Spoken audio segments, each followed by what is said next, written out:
Welcome back. پیغام رمضان کی news کی جو خصوصی نشریات ہیں ایک مرتبہ آپ کو پھر سے خوش آمدید کہتے ہیں. اور آپ کو پتہ ہے کہ جب ہم آپ کو پروگرام کی نشریات کے اس حصے میں جوائن کرتے ہیں تو ہماری ٹیم کی جو ایک کلیکٹیو ایفرٹ کی جو ایک ہوتی ہے اور اس کی وجہ سے ایک پیکیج ایک رپورٹ ہم آپ کے ساتھ شیئر کرتے ہیں پیغام رمضان کی جو خاص مساجد ہے. تو فرید آج بھی دیکھنا ہے کہ ہم کہاں لے کر جا رہے ہیں ہمارے ناظرین کو. چلے بتا دیں آج ہم بتا دیتے ہیں جناب. آپ کو آج سرپرائز نہیں ہے آپ کے لیے. جامع مسجد الصادق ہے بھاولپور کی. بہت ہی خوبصورت, بہت ہی اچھی اور بہت ہی بہترین مساجد میں ان کا شمار ہوتا ہے. تو ذرا چل کے سب سے پہلے دیکھتے ہیں یہ رپورٹ بنائی گئی ہے آپ کے لیے.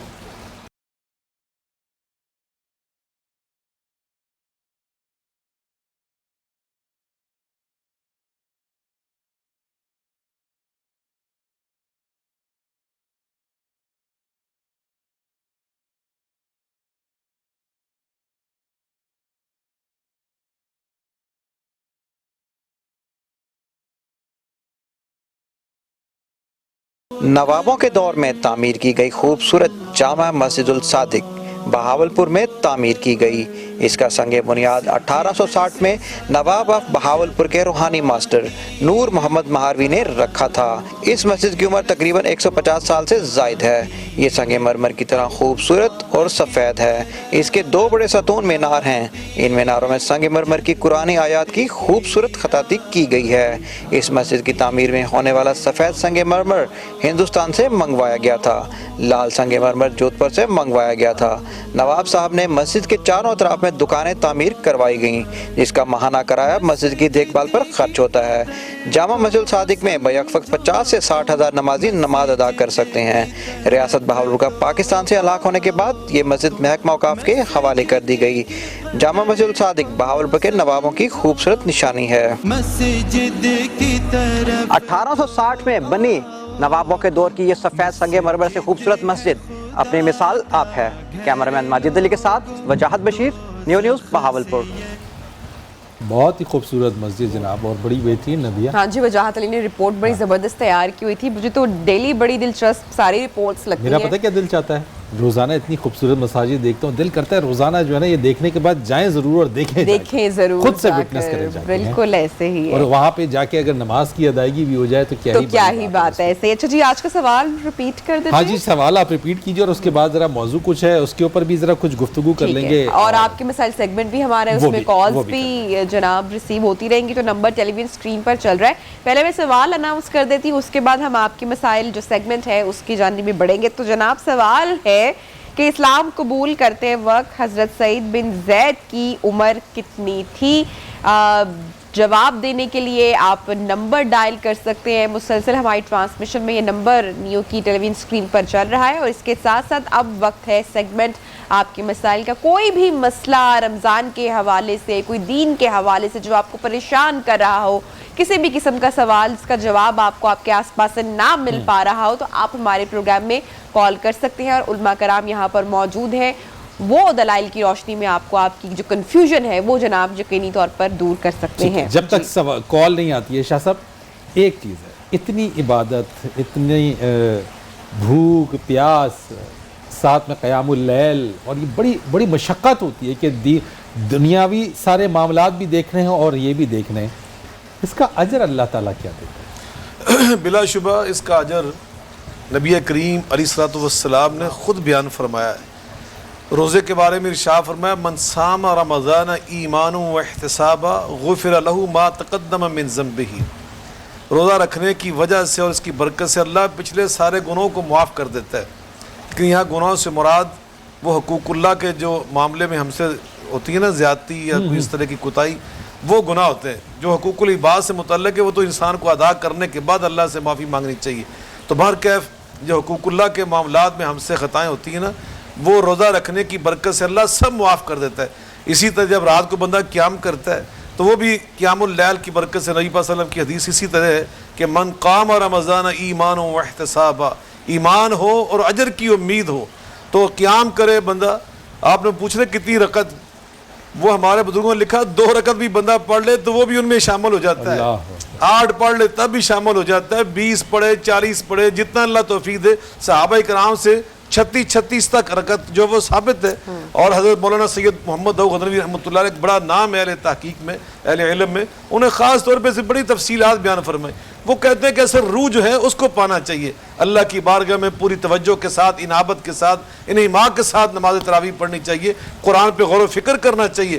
تو خیر نماز تراویح پڑھنے سے نبی پاک علیہ السلام فرماتے ہیں کہ اللہ پچھلے ساری خطاؤں کو معاف کر دیتا ہے. تو اسی طرح اللہ تعالیٰ فرماتے ہیں, حدیث قدسی ہے, اللہ تعالیٰ فرماتے ہیں کل عمل ابن آدم یضاف, ابن آدم کی ہر نیکی کئی گنا بڑھا کر ہم قبول کرتے ہیں, الا الصوم, سوائے روزے کے, فإنہ لی, فرشتوں کو اختیار ہی نہیں دیا اللہ نے کہ کئی گناہ بڑھا کر لکھو.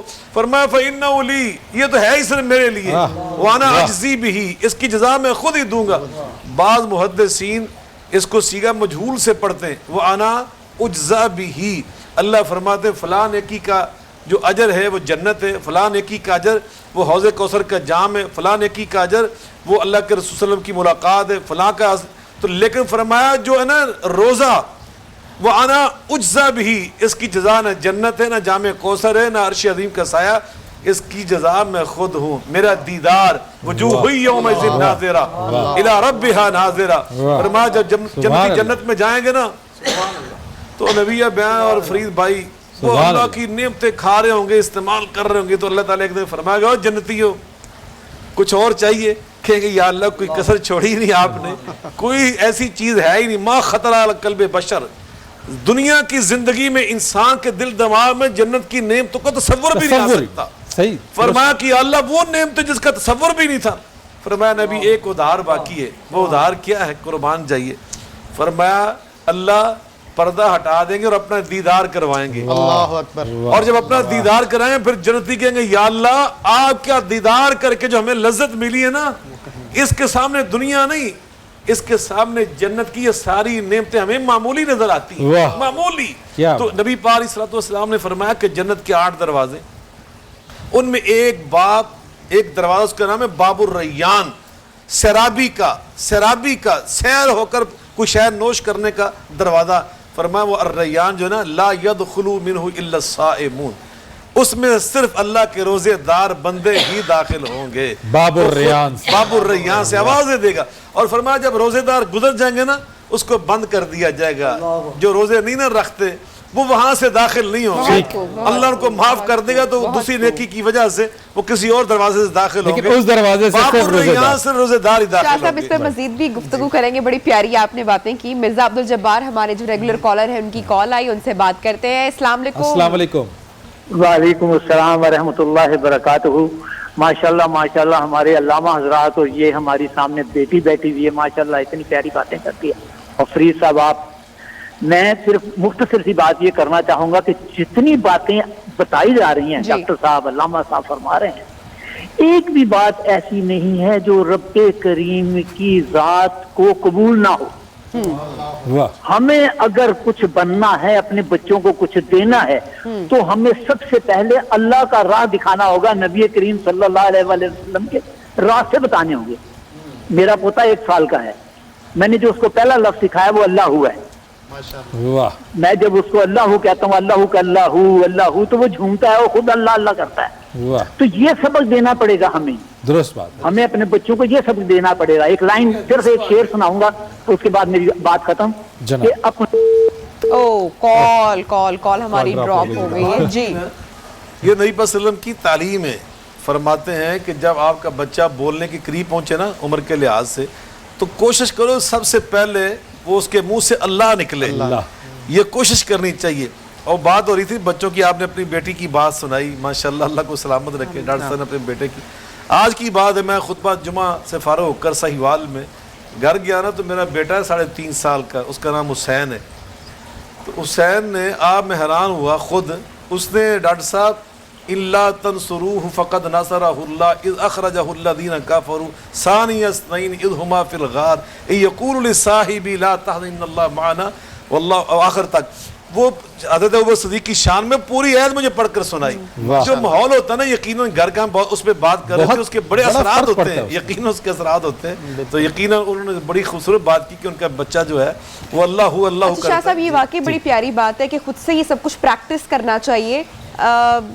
پتہ نہیں میری بات ہے کہ نہیں لیکن دل میں آئی ہے تو میں چلے کر دیتی ہوں دل میں جناب کہ ہمارے ہاں بڑا ٹرینڈ چل پڑا ہے اور فیشن بن گیا ہے معذرت کے ساتھ میلاد وغیرہ بھی.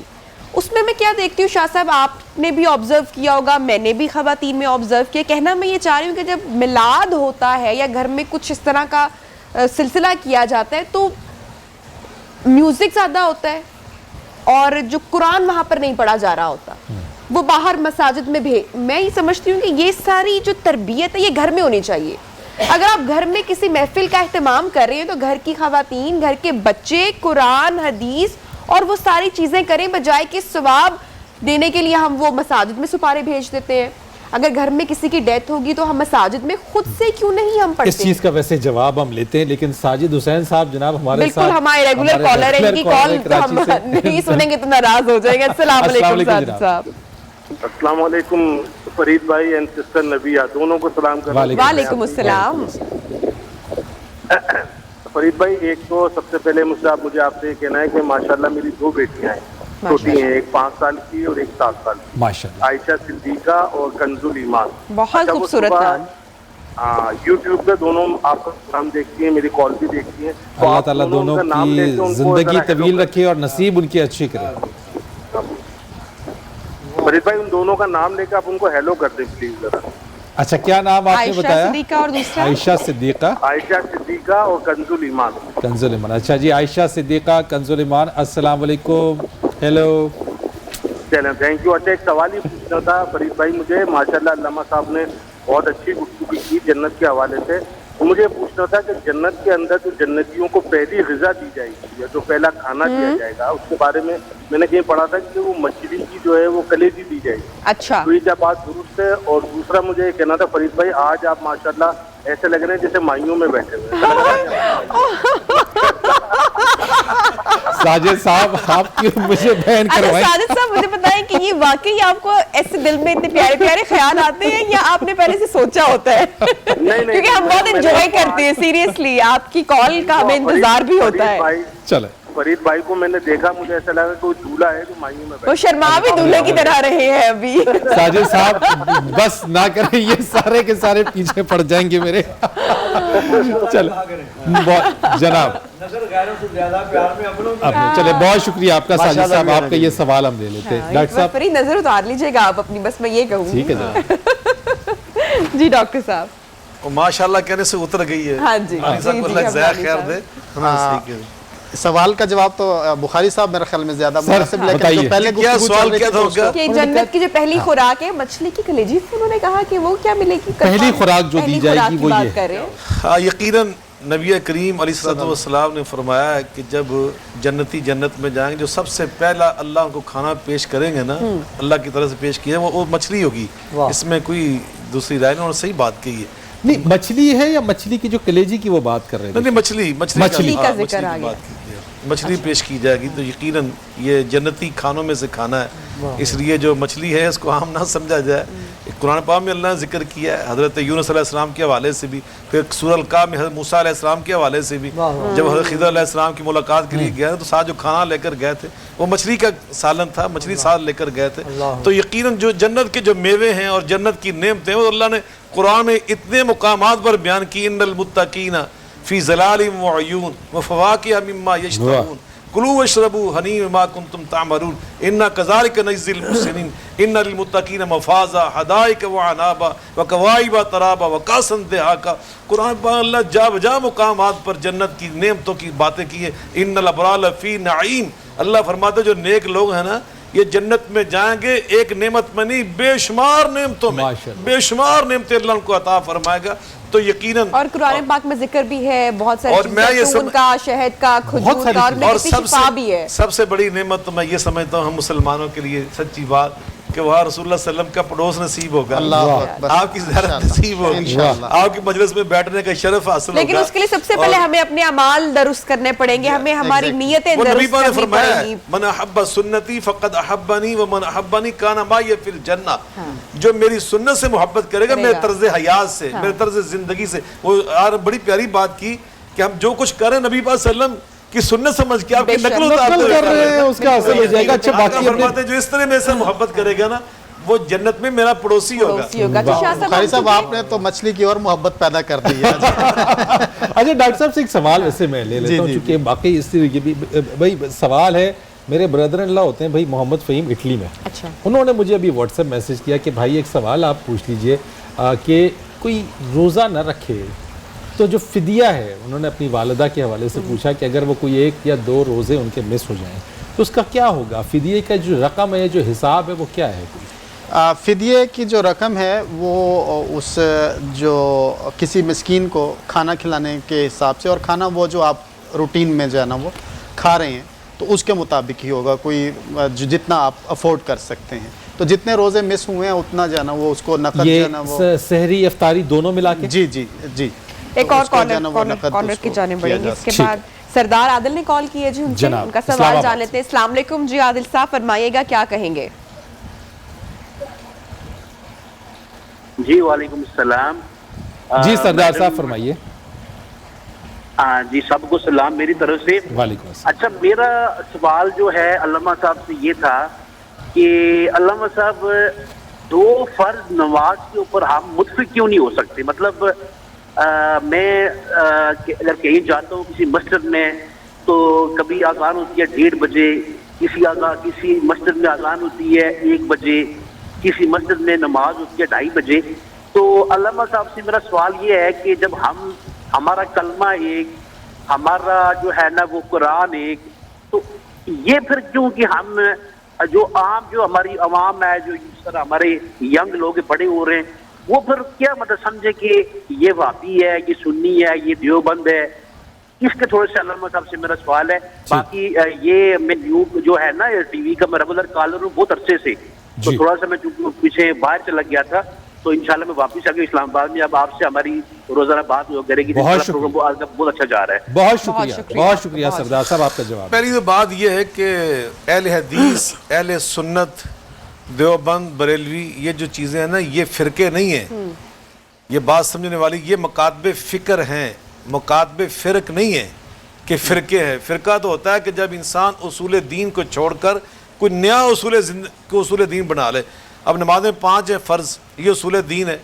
ان میں سے کسی مسلک کی بات کریں, اہل حدیث بھی 5 نمازیں پڑھتے ہیں, جعفریہ والے بھی 5 نمازیں پڑھتے ہیں, دیوبند بھی 5 نمازیں پڑھتے ہیں, سنی بریلوی بھی 5 نمازیں پڑھتے ہیں. جب 5 نمازوں میں سب کا اتفاق ہے, رمضان کے روزوں میں سب کا اتفاق ہے, اور بیت اللہ کی طرف منہ کر کے نمازیں سب پڑھتے ہیں, جب ان ساری چیزوں پہ اتفاق ہے تو یہ فرقہ نہیں. فرقہ پیاری بات کہہ دی, اور ساری لڑائی آپ نے جو ہے میں سمجھتی ہوں کہ وہ ختم کر دی ہے. اور جتنے لوگ ابھی دیکھ رہے ہیں, میرے خیال سے ہمیں بھی یہ بات پھیلانی چاہیے اور پیار محبت سے پیش آنا چاہیے ہمیں, اور دوسرے کے عقیدے کا احترام کرنا چاہیے. یقیناً بڑی خوبصورت اپنے اور جو ابھی وہ بات کر رہے تھے نا کہ کسی کی نماز ہوتی 1:15 بجے, کسی کی 1 بجے, 1:30 بجے. ارے نماز تو ہے نا. نبی پاک علیہ الصلوۃ والسلام سے آپ فرماتے ہیں جبریل امین علیہ السلام میرے پاس آئے, ایک دن آئے اور انہوں نے میرے ساتھ نماز پڑھی اول ٹائم پر. اچھا. اور ایک دن نماز آ کر پڑھی انہوں نے بالکل آخر ٹائم پر, اور آپ کو یہ بتا دیا گیا کہ یہاں سے لے کے یہاں تک یہ سارا ٹائم اس نماز کا ہے. امت کے لیے آسانی پیدا کر دی. اب یہ جو بھائی کہہ رہے تھے نا, اب کسی دن یہ جلدی میں ہو تو یہ جا کے 1:15 والی جماعت میں شامل ہو جائے, تھوڑا سے لیٹ ہو جائے 1:30 والی جماعت ان کو مل جائے گی. یعنی یہ آسانی پیدا کرنے کے لیے اسلام میں آسانی ہے. اللہ تو آسانی چاہتا ہے. یہ فرقے نہیں ہیں, یہ مقادب فکر ہیں, یعنی کہ ڈیفرنٹ اسکول آف تھاٹس ہیں, اور جس کی جو ہے وہ آپ ڈائریکشن ایک ہے, تمام پریکٹس ہے اس کے اندر, لیکن اس کے اندر صرف اور صرف ڈیفرنٹ معبود ایک ہے, رسول ایک ہے, بیت اللہ ایک ہے, قرآن ایک ہے, حدیث پاک ایک ہے. سچی بات کوئی فرق نہیں ہے, یہ سارے ہیں سوچ اور فکر کی چیزیں. اور دیکھیں اس میں کوئی نماز پڑھ رہا ہے 1:30 بجے, تو وہ بھی اللہ قسم نبی پاک کی سنت سمجھ کے پڑھ رہا ہے. جو 1 بجے پڑھ رہا ہے, میں حلفاً کہہ رہا ہوں, وہ نبی پاک کی سنت سمجھ کے پڑھ رہا ہے. اب اللہ تعالیٰ جو ہے نا وہ ہمارا جذبہ وہ دیکھتا ہے, یہ نہیں دیکھ رہا. اب مجھے یہ بتائیے, میرے والد صاحب رحمۃ اللہ علیہ فرمایا کرتے تھے, مولانا سید حکیم نذیر احمد شاہ بخاری رحمۃ اللہ علیہ, وہ فرمایا کرتے ہیں ایک بندہ, وہ جس کو ہم قلعہ کہتے ہیں نا پنجابی میں, کہ کسی مسافر کی آسانی کے لیے لگایا تھا درخت کے قریب کہ وہ آئے گا یہاں اپنی سواری باندھنے کے لیے, وہ اپنی سواری کو باندھ لے گا یا آرام کر لے گا. اس کی نیت تھی کہ ایک مسافر کو آسانی ہو. ایک دوسرا کوئی بندہ آیا 5-6